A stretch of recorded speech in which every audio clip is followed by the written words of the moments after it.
নজর রাখছি এই মুহূর্তে যে খবরের দিকে। শহরের প্রাণ কেন্দ্র সেভক রোডে অবস্থিত বিতর্কিত প্ল্যানেট মল বুধবার ঘটে গেল এক চাঞ্চল্যকর অগ্নিকাণ্ড। মলের একাংশ থেকে হঠাৎ করে আগুনের ধোঁয়া বের হতে দেখা যায়, আর এরপরেই শুরু হয় আতঙ্ক। খবর পেয়ে ঘটনাস্থলে দ্রুত পৌঁছে যায় দমকল বিভাগের একাধিক ইঞ্জিন।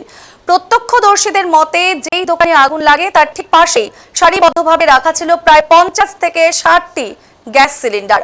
অগ্নিকাণ্ডের মাত্রা আরো বাড়লে একটার পর একটা বিস্ফোরণের আশঙ্কা ছিল। দমকল কর্মীদের দ্রুত পদক্ষেপ ও প্রশাসনীয় প্রচেষ্টায় আগুন নিয়ন্ত্রণে আনা সম্ভব হয়েছে, ফলে সম্ভাব্য একটি বড় সড় বিস্ফোরণ এড়ানো গেছে। আগুনে কয়েকটি দোকানে ক্ষয়ক্ষতি হলেও প্রাণহানির কিন্তু কোনো খবর পাওয়া যায়নি। এই ঘটনার পর মল কর্তৃপক্ষের বিরুদ্ধে উঠেছে একাধিক অভিযোগ। স্থানীয় বাসিন্দা ও ব্যবসায়ীদের অভিযোগ, অগ্নি নির্বাপন ব্যবস্থা ছিল কার্যত অপ্রতুল, এমনকি কোন অ্যালার্ম বাজেনি বলেও দাবি করেছেন একাধিক দোকানদার। যদি দমকল 10 মিনিট দেরিতে আসতো তাহলে এখানকার একটার পর একটা গ্যাস সিলিন্ডারের বিস্ফোরণে শহর কেঁপে উঠতো, আজ ছারখার হয়ে যেত গোটা এই মলটা, বলেছেন একজন ব্যবসায়ী। উল্লেখ্য, এই প্ল্যানেট মল আগেও বিভিন্ন বিতর্কে জড়িয়েছিল। শহরের বুকে এত বড় একটি শপিং মল কিভাবে অনুমোদন পেল এবং তার ভেতরের নিরাপত্তা ব্যবস্থা কতটা ঠিক তা নিয়ে কিন্তু আগেও উঠেছিল প্রশ্ন। আজকের এই ঘটনায় সেই প্রশ্ন কিন্তু আরো জোরালো হয়েছে।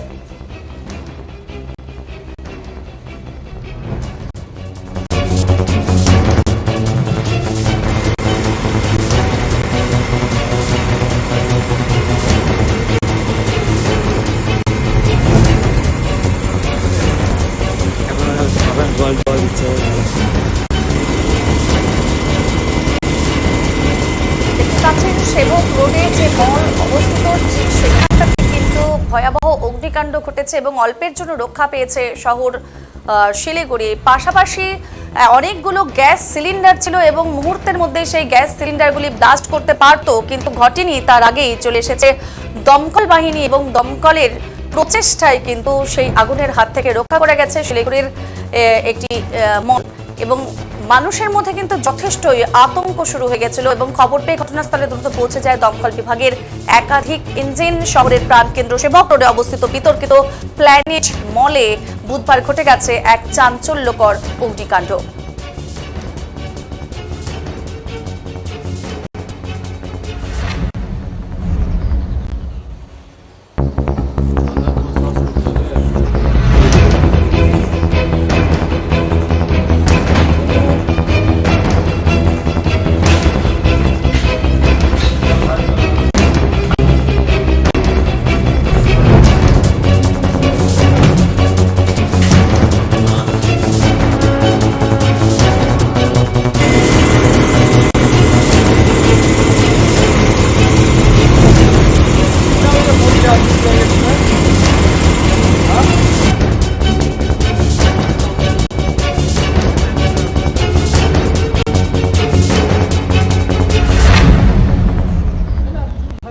वो कर देगा,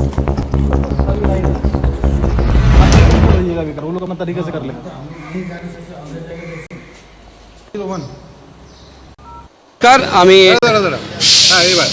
নমস্কার, আমি আনন্দ কুমার বনশালী। আজকে প্রেস মিট ডাকা হয়েছিল, আপনাদের সবাইকে আমি ধন্যবাদ করি আসার জন্য।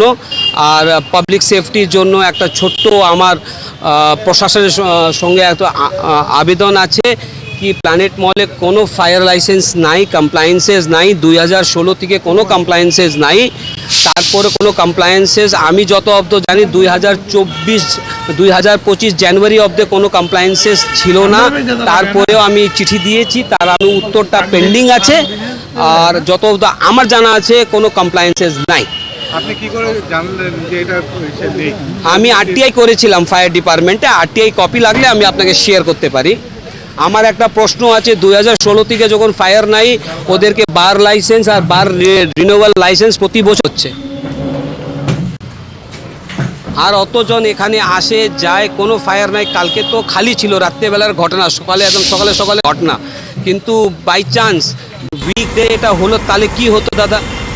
হু উইল টেক দ্য রেসপন্সিবিলিটি? কালকে কিছু মানুষের যান প্রাণ চলে যায় তাহলে কি হবে? ওটা প্রশাসনও দেখার কথা। আমি প্রশাসনকে ভাবছেন যে যান চলে যাবে, এখানে কিছু নাই দাদা, আগুনটা লেগে গেলে they can't pump the water also sir.